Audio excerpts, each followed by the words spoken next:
ពុនលឺព្រះច័ន្ទចាំងឆ្លងមកលើរូបបង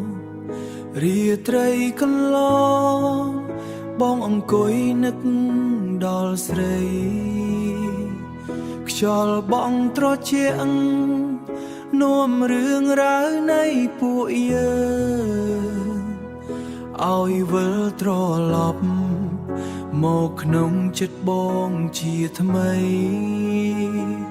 ស្នាមញញឹមអូននៅដិតដាមជាប់ក្នុងភ្នែកទួងបីត្រូវបែកក៏ចិត្តមិនដែលបំភ្លេចពាក្យសន្យាចាស់ថាស្រឡាញ់គ្នាជានិច្ចពេលនេះប្រែប្រួលទៅជាអតីតកាលចង់ផ្ញើសារទៅតែត្រូវរើហួងចិត្តខ្លួនឯង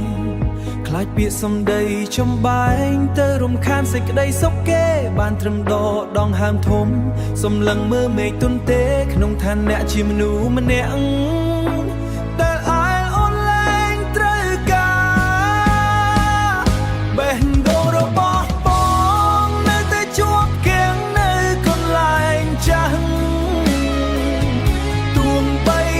ច្បាស់